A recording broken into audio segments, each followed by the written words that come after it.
So in this presentation, we're going to investigate the cytoskeleton. And there's a lot more slides in this particular recording than most, but what I don't want you to do is get bogged down in too much of the detail and remember the big picture. That being that the cytoskeleton is a network of fibers extending throughout the cell. And these fibers are going to be made up of proteins. All right? So we have three types of fibers. There are microtubules, which are the biggest, microfilaments, which are the smallest, and then the aptly named intermediate filaments, which have a diameter in the intermediate range, in the middle. All right, so let's take a look at each of these in turn, but we want to remember that throughout the cell, we see this meshwork, right? And it really is going to take up a considerable amount of the cytoplasm. In fact, one of my previous instructors said that were this classroom, or a typical classroom, be the size of a cell, that if we were standing in it, we would have a difficult time moving our hand from our hip to our nose because of the abundance of the cytoskeleton. So the cytoskeleton then is going to provide support for the cell and help maintain its shape. It's also going to interact with lots of motor proteins, and these are going to allow us to move things around the cell. So when we talked about moving vesicles between the ER and the Golgi apparatus, how are they being directed? By the cytoskeleton. This is going to help regulate the biochemical activities of the cell. So we can see here we have a vesicle attached to a motor protein. This takes energy, but it's moving along a microtubule. And that microtubule then is, again, our first element of the cytoskeleton. It's the largest element. The diameter of a microtubule is going to be about 25 nanometers. It's hollow. It's made out of a protein called tubulin, which we have two different kinds, an alpha tubulin and a beta tubulin. And if you go on and study biochemistry a little bit more intensely, you can learn more about the polymerization and depolymerization of microtubules, but we're just going to focus on their function for now.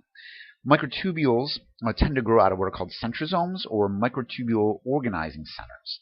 And in animal cells, we're going to see this very distinctly as two clusters of microtubules oriented at 90 degrees to each other.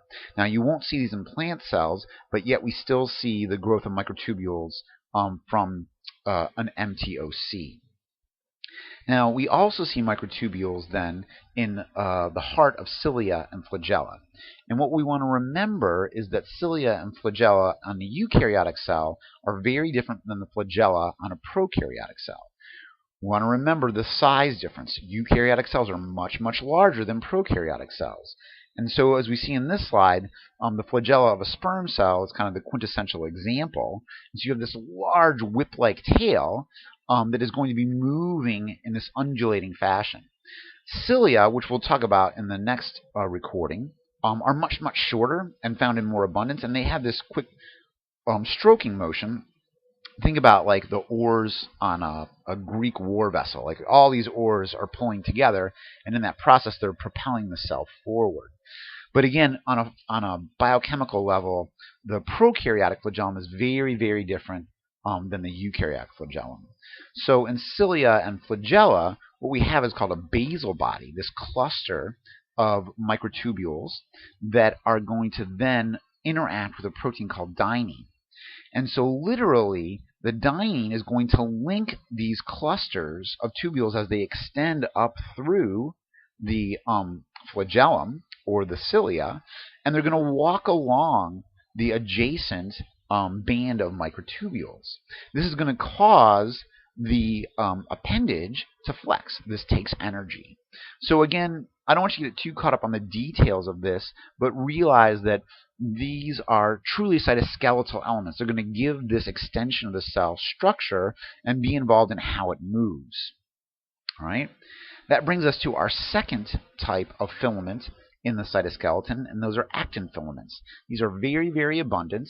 This is the type of cytoskeletal element that you'll also find in prokaryotic cells. But for now, we're focusing on the cytoskeleton of eukaryotes. So these are the smallest type of filaments. These are only 7 nanometers in diameter, and they're made of a protein called actin, all right, which readily can polymerize and depolymerize as needed. So they're going to deal with structural integrity of the cell. They form a complex network underneath the cytoskeleton, or underneath the plasma membrane, which we call the cortex. Right? They're also going to be the core of what we call microvilli. These are microvilli, which are these extensions of the cell to increase its surface area in certain cells like we see in our small intestine. Right? These also can interact with motor proteins, for example, in your muscles. So if you go on to take anatomy and physiology, you'll learn about this system in great detail, but here we have actin filaments aligned with these myosin proteins, and these are going to cause the actin filaments to contract and come closer together. This is how your muscles work, to contract and shorten their length. All right? Actin filaments are also involved in cytoplasmic flow.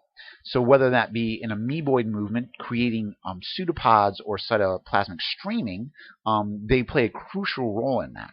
And I invite you to kind of view these links and take a look at both an amoeba's pseudopods, pseudo being false, foot being pod, pseudopods forming, as well as cytoplasmic streaming. So these pseudopodia, or pseudopods, are cellular extensions, and we see them, for example, in a white blood cell, extending out these cytoplasmic extensions, trying to engulf and entrap invading bacteria. Cytoplasmic streaming is something you can see relatively easily with a healthy plant and a compound light microscope, and what you literally see is chloroplasts circulating around the cell. And so we believe that actin filaments play a big role in that cytoplasmic streaming event. So our final component of the cytoskeleton then are the intermediate filaments, and they tend to be very rigid and a little bit more permanent, quote unquote. So these are 8 to 12 nanometers. So whereas actin filaments were 7 and microtubules are 25, now we're kind of in that middle range for size. So these proteins we know play a role in fixing cell shape and organelles in place. We talked about them before very, very briefly, so now here's more context. Back to the nuclear lamina. So we said that there was a cytoplasmic network, or a cytoskeletal network, underneath the nuclear membrane, and this is composed almost exclusively out of intermediate filaments. So again, know your 3 components of the cytoskeleton and have a couple examples of what it does and an understanding of how it could influence the cell, and you'll be okay with this component of cellular anatomy.